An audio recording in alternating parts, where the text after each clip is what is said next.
Okay, next up, we are delving way up north into the cold, the snow, the sleet, the rain. We have got somebody who's not a stranger to the Yo DNB Records podcast. Yo DNB Records, Yo DNB Wraps podcast. It is none other than Mr. Lemmy Dubz himself, come to talk to us about his remix. Liam, what's going on, my brother? Not much, mate. Not much. Just chilling as always, making tunes here and there. And yeah, here to talk about this remix I've done for you, right? You're in the lair there, I see. Have we added or subtracted a few Funko Pops there behind you since our Uh, last interview? I'm trying to think now. Yeah, but there's an Alien versus Predator one up there, but apart from that, really, not much, not much. Dudes. I've funnily, we're talking about Funko Pops again. I've got one being delivered today. I actually found a WWF Attitude Era Rock on the mic on Funko Pop on eBay. So that's actually coming today. So I'm looking forward to getting that one. Oh, buzzing, man! You'll have to show me Building. that at some point. I'll send you a photo when the postman drops it off. Luckily, I'm home here as well. They've got a tendency around here to just fucking leave the parcels on the doorstep in the rain. So I'm glad I'm Fuck's actually home to sakes. get this. Yeah. God, Yeah. buzzing. Well, listen, since we last spoke, a lot has obviously happened. You've got your release with us on my other label, VTO Records. We had a chat over there on the podcast for that. Yeah. Phenomenal release. I mean, fuck me. Talk about bridging the gap between Jump Up and Neurofunk to get those Neuro Jump Up or whatever the kids are calling it now.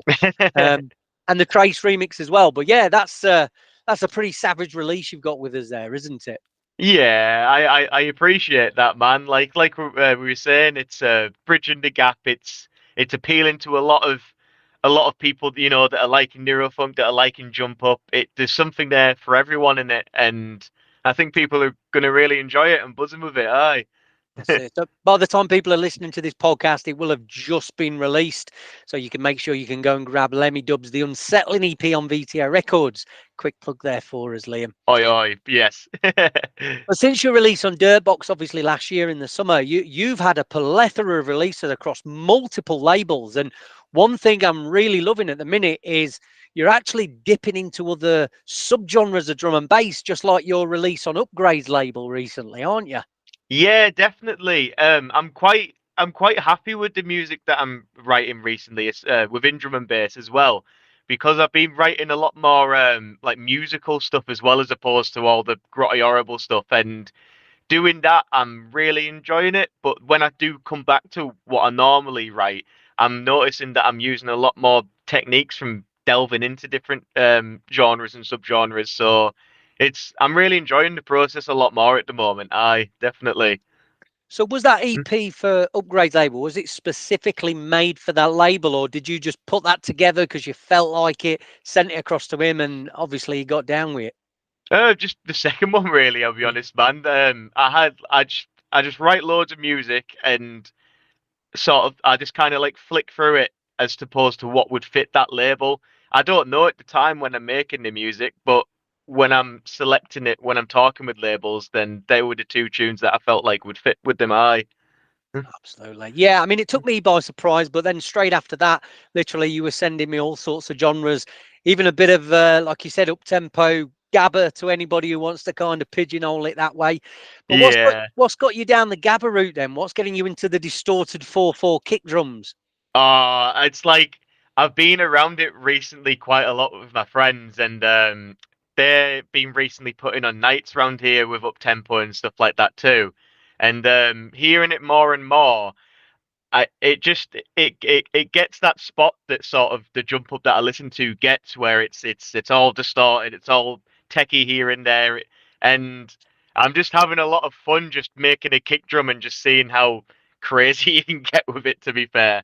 And plus, like, it's again stuff like that helps me explore when I come back to jump up, like with that track that I written for Oyo, where it was like it went from gabba into jump up. I can start doing stuff like that as well. So yeah, I'm just enjoying writing it, mate. It's hitting that spot. Well, your trajectory is literally the reverse of mine. I mean, I started off my DJ career playing hardcore, and obviously Yeah. then got into kind of drum and bass. Have you heard any of the old tracks on my old label, Bedlam Records? Are you familiar with it, with the label? I don't think so, but I'd be interested to listen to that, mate. Right. Yeah. I'm gonna send you the back catalogue across. But it was the label we did was literally like a homage to Dutch hardcore of the late 90s, and that's how, Nice. how our label started. So full on distorted kicks, not too much gabbery, a bit more fun. You know what I mean? Bit more bassline led and things like that as Yeah, well. But I I'll get that. send those across. Maybe you could even do something like an up tempo remix of one of the old ones, maybe. I'd be well game for that, to be fair. Yeah, I've still got all the parts, mate. I've still got all the parts for them. So. That would be well fun to have a go at that, to be honest. Yeah, some of that. Okay, you heard it here first. Let's see what we can come up with on the hardcore side. Good stuff, Was Liam. it? So, with the up tempo stuff obviously being quite big in the northern side of England still. I mean, it was when I was doing it 20 years ago, all the Gabba and things like that. Have you Yeah. got any plans maybe to go over for a weekend in Holland, go and check out some of the real up tempo parties? You know, they have like 40 to 60,000 people at those things. Oh, see, like I haven't got any sort of current plans to do anything like that. But the closest thing that's happening this year where I could maybe get involved and see stuff like that is that I'm playing at Bolter Festival. So there's going to be loads and loads of up-tempo acts there, especially in that jigsaw stage. So I'm going to take an opportunity to go have a look around and maybe speak to some people about that. But right now, the whole up-tempo thing I'm doing is just for fun. But who knows, mate? Like I'd like to see where that goes as well. Yeah, absolutely. Well, I mean, we're doing something with the hardcore again this year, so yeah, I'll keep you posted on that. It'd be a very exciting project to maybe get stuck into together. Very different, mate. I'd have a right laugh doing that. And what about on the gig front? I mean, last time we spoke, there was bits here and there. I know you mentioned Bolter Festival. Is there anything else coming up that you're looking forward to? I haven't really got anything else in the pipeline. I'll be honest. I need to get this traction going a bit more. But me and my friends have been doing more nights ourselves recently in terms of just like putting stuff on ourselves. So we've been using like our local venue in Middlesbrough called Disgraceland, and we put on a Boxing Day night, and they're doing another night in April that I'm getting involved with. So we've been doing more so getting involved with events ourselves recently, which is something a bit different, and I'm enjoying too. Excellent Um, stuff. but It's, yeah, it's hard work doing the promoting yourself, but yeah, when it pays off, it really pays off when you got the yeah, people coming in. Maybe we could do a Dirtbox thing with you guys up there. Maybe plan something out like that. Get something I'd have cooking to in the speak to George. everyone. I'd be Yeah, well game for yeah, that. absolutely, absolutely. So let's have a little chat about this remix then, shall we? Because Yeah, this is I'll let you remix my baby. You remixed me out of all the tracks we could have chose on Dirtbox Recordings. You remixed one of mine, and obviously to me, this track means a lot to me. It was kind of my first real good track I'd made in about 5 or 6 years that had actually released. So yeah, obviously wanted to get the right people to remix, and I knew you'd obviously take it down a very different route. And you did. I mean, we talk about crossover to neurofunk as well. I mean, this was like a rolling neurofunk thing. Your yeah. remix has absolutely been tearing the fucking arse off every rave that I've been playing at. So just Was to let it? everyone know, I did a track collaboration with Rogue called The Music. It used the old Music's wonderful vocal. Yeah, Liam has basically took it into his grotto and give it the Lemmy Dubs treatment. But yeah, I mean, just wanted to ask you, what went into doing this remix? Did you have fun doing it? And also, what made you choose to want to do that remix as well? So well, I'll answer that one first. So like what made me choose to remix it was like you were saying, it had sort of a rolling sort of neurofunk, and I think when we were talking about it before, it did have some like parts that were quite jump up influenced as well, where it got pretty steppy here and there. And I felt when I heard that the steppiness in it, I was like, well, I can really, really cater my sound and style to that within that tune, I think. And I could have a lot of fun doing it as well. And when I was listening to it, I was listening to like things like, oh, could I emphasize that, change it, sort of cater it to me a little bit more? And there's a long synth in the track. I think it's just like a long distorted like ring like that. And I was just like, right, that can be my calling point within the track, that I can, like, this is the original, but this is what I've done to it, sort of thing. And then that's how I got my long synth in the remix. I was just like, I'll recreate that, but more distorted to fit the track, and then sort of play with everything else around that. So that was like the calling point for me with that remix. And like you were saying with the vocal as well, the vocal was really nice to work with, because I haven't really worked with vocals before that point quite a lot. So using that and getting really musical with it in the intro and sort of making it really ravey was a lot of fun to work with as well. Instead of just making loads of drones and sort of doom tones and stuff like that, I actually had to get nitty gritty and sort of cater to that vocal, which was a fun challenge. I really enjoyed doing that. I'd definitely love to hear more vocal stuff from yourself. I might have to chuck you a few more vocal tracks to have a play with, because I think you definitely hit a sweet spot with that. However, I appreciate that. What we're going to do now is have a listen to it. This is the Lemmy Dubz remix of Lee UHF and Rogue, the music.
Okay, there we have it. Oh my fucking god! Like I said, this one, I'm not lying, mate. This has absolutely been ripping the dance floors up. That I've been playing at. I've been caning this at all the Neuroheads gigs that I played at as well. I think you've seen Yes. some of the videos on the bin when I was playing on that bin. I did So see that. It looks so good, that gig. yeah, and I think in a good way that track that this remix actually sounded fitting being on the bin because it's absolute filth, isn't it? Let's Yeah. be honest. One way I describe it, me and my friend was actually trying to think of a way to describe this track, and it sounds like a vocal track is stood at the top of the stairs when it drops, and as it falls down the stairs and gets a bit more bruised and battered, finally when it lands at the bottom, it just Yeah. lands in a swamp. That's basically how we describe the drop that you've made on this track. It's a beautiful catastrophe. Would It is. probably go, yeah.